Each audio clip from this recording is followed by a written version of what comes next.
नमस्कार दोस्तों, स्वागत है आपके अपने YouTube चैनल ज्ञान गंगा हिंदी में। दोस्तों, मंदिर तो आपने बहुत ही देखे होंगे और आप गए भी होंगे, पर आज हम आपको एक ऐसे मंदिर के बारे में बताने जा रहे हैं जहाँ पे बड़े बड़े बिजनेसमैन आकर अपनी डील करते हैं। वह डील भगवान के साथ होती है, ना कि किसी और इंसान के साथ में। जिस मंदिर के बारे में हम बात कर रहे हैं वह राजस्थान के चित्तौड़गढ़ जिले के मंडफिया नामक जगह पर स्थित है। वह है सांवरिया सेठ मंदिर। वीडियो शुरू करने से पहले अगर आपने अब तक हमारा YouTube चैनल ज्ञान गंगा हिंदी सब्सक्राइब नहीं किया है तो सब्सक्राइब जरूर कर लें। चलिए अब हम आपको लेकर चलते हैं सांवरिया सेठ के द्वार पर।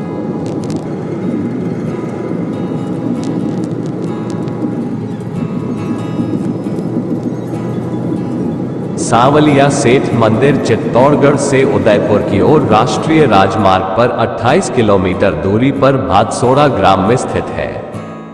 यह मंदिर चित्तौड़गढ़ रेलवे स्टेशन से 41 किलोमीटर एवं डबोक एयरपोर्ट से 65 किलोमीटर की दूरी पर है।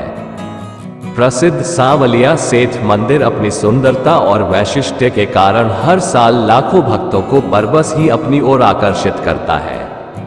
मंडफिया मंदिर कृष्ण धाम के रूप में चर्चित है। मंडफिया मंदिर देवस्थान विभाग राजस्थान सरकार के अंतर्गत आता है।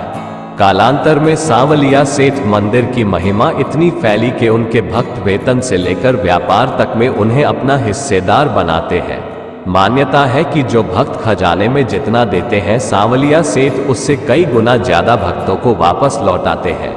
व्यापार जगत में उनकी ख्याति इतनी है कि लोग अपने व्यापार को बढ़ाने के लिए उन्हें अपना बिजनेस पार्टनर बनाते हैं। श्री सांवलिया जी मंदिर का भंडारा या दान पात्र माह में एक बार खोला जाता है। ये चतुर्दशी को खुलता है और इसके बाद अमावस्या का मेला शुरू होता है। होली पर यह 1.5 माह में और दीपावली पर 2 माह में खोला जाता है। सांवलिया सेठ मंदिर में कई NRI भक्त भी आते हैं।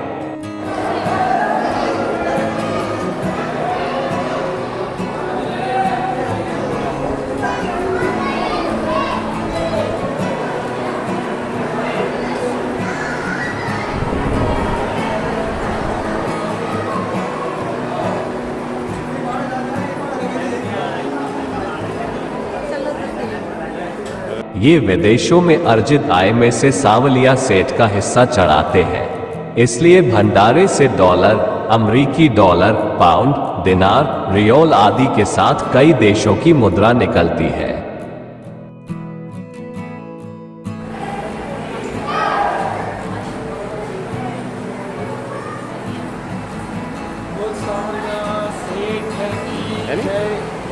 गुजरात के विश्व प्रसिद्ध अक्षरधाम मंदिर की तर्ज पर पिछले कई वर्षों से श्री सांवलिया सेठ मंदिर का नव निर्माण जारी है। इसमें मुख्य मंदिर के दोनों ओर बरामदों में दीवारों पर बेहद आकर्षक चित्रकारी की गई है। अक्षरधाम की तरह यहां भी मंदिर के बीच खाली मैदान में संगीतमय फव्वारा लगाया जाएगा। यहां विशेषकर उत्तर पश्चिमी भारत के राज्य जैसे मध्य प्रदेश, गुजरात, महाराष्ट्र, दिल्ली और उत्तर प्रदेश से लाखों की संख्या में श्रद्धालु आते हैं। 1961 से ही इस प्रसिद्ध स्थान पर देवझूलनी एकादशी पर विशाल मेले का आयोजन हो रहा है।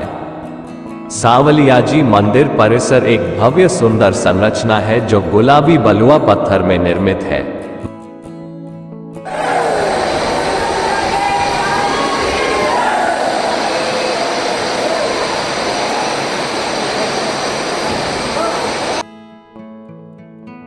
मंदिर के गर्भगृह में सेठ सांवलिया जी की काले पत्थर की बनी मूर्ति स्थापित है जो भगवान कृष्ण के रंग को दर्शाती है।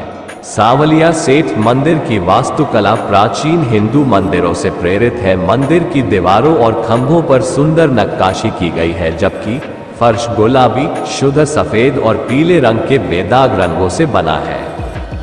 ऐसी मान्यता है कि भगवान श्री सांवलिया सेठ का संबंध मीराबाई से है। किंवदंतियों के अनुसार सांवलिया सेठ मीराबाई के वही गिरधर गोपाल है जिनकी वो पूजा किया करती थी। तत्कालीन समय में संत महात्माओं की जमात में मीराबाई इन मूर्तियों के साथ भ्रमणशील रहती थी।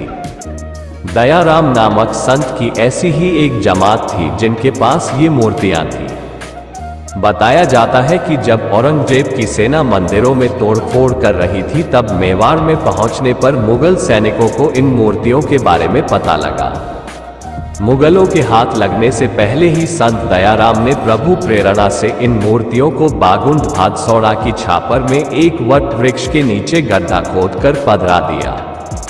किंवदंतियों के अनुसार कालांतर में सन 1840 में मनफिया ग्राम निवासी भोलाराम गुर्जर नामक ग्वाले को सपना आया कि भादसौड़ा बागुड़ा गांव की सीमा के छापर में भगवान की 3 मूर्तियां जमीन में दबी हुई हैं।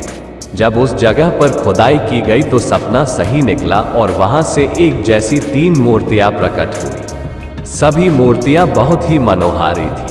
देखते ही देखते ये खबर सब तरफ फैल गई और आसपास के लोग प्राकट्य स्थल पर एकत्रित होने लगे।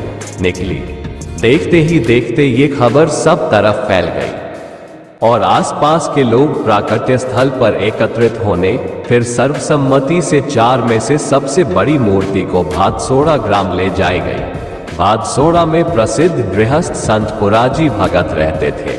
उनके निर्देशन में उदयपुर मेवाड़ राज परिवार के भींदर ठिकाने की ओर से सांवलिया जी का मंदिर बनवाया गया। यह मंदिर सबसे पुराना मंदिर है, इसलिए ये सांवलिया सेठ प्राचीन मंदिर के नाम से जाना जाता है। मंचली मूर्ति को वहीं खुदाई की जगह स्थापित किया गया। इसे प्राकट्य स्थल मंदिर भी कहा जाता है। सबसे छोटी मूर्ति भोलाराम गुर्जर द्वारा मनफिया ग्राम ले जाई गई, जिसे उन्होंने अपने घर के परिंदे में स्थापित करके पूजा आरंभ कर दी। चौथी मूर्ति निकालते समय खंडित हो गई, जिसे वापस उसी जगह पधरा दिया गया। व्यापार बढ़ाने और अधिक मुनाफा कमाने के लिए व्यापारियों के बीच अक्सर पार्टनरशिप होती है। नफा और नुकसान के लिए वे दोनों ही जिम्मेदार होते हैं, मगर यहाँ तो खुद भगवान को पार्टनर बनाया जाता है और व्यापार में फायदा होने पर निश्चित धनराशि भगवान तक पहुंचाई भी जाती है। हर माह औसतन 3 से 3.5 करोड़ का चढ़ावा आता है। रुपयों की गिनती सीसीटीवी कैमरों की निगरानी में होती है। दान पात्र से निकले रुपयों की गणना के नजारे को देखने के लिए श्रद्धालुओं की भीड़ उमड़ती है। आप भी इस नजारे को देखने के लिए जरूर पधारें। प्रभु श्री सांवलिया सेठ की महिमा और उनके चमत्कारों का बखान दूर दूर तक प्रसिद्ध है। यूं तो सांवलिया सेठ के कई किस्से श्रद्धालुओं में प्रचलित है, पर उनमें भक्त के घर पुलिस का छापा पड़ने पर अफीम का गुड़ बन जाने, पूर्व मुख्यमंत्री राजस्थान के भगवान के दर्शन की इच्छा का प्रयास करने पर समय से पहले पट नहीं खुलने एवं समय होने पर उसी चाबी से पट खुल जाने सहित भगवान द्वारा भक्तों के संकट हरने के कई किस्से भक्तों द्वारा सुनाए जाते हैं। बताते हैं कि अन्नकूट पर मालपुए बनाने के दौरान श्रद्धालु अधिक आ जाने से घी कम पड़ गया। भक्त भोलीराम ने आसपास पता किया, लेकिन कहीं घी नहीं मिला। तब सांवलिया सेठ के दरबार में गुहार लगाए। इसी दौरान एक वृद्ध पुरुष वहां पहुंचा और उसने पास ही स्थित कुएं में से पानी निकालकर मालपुए बनाने को कहा। साथ ही निर्देश दिया कि जब घी मिल जाए तो उसमें वापस डाल देना। चमत्कार ये था कि पानी कढ़ाई में पड़ते ही घी बन गया और सानंद अन्नकूट संपन्न हुआ। बाद में उस वृद्ध पुरुष को तलाशा गया, लेकिन वह कहीं नहीं मिला और उसके बताए अनुसार घी को कुएं में डाल दिया गया। ये कुएं आज भी मंदिर परिसर में विद्यमान है। मैं हूं यश। अगर आपको वीडियो पसंद आई तो हमारा चैनल ज्ञान गंगा हिंदी को लाइक, सब्सक्राइब जरूर करें। वीडियो में अंत तक बने रहने के लिए आपका बहुत बहुत धन्यवाद।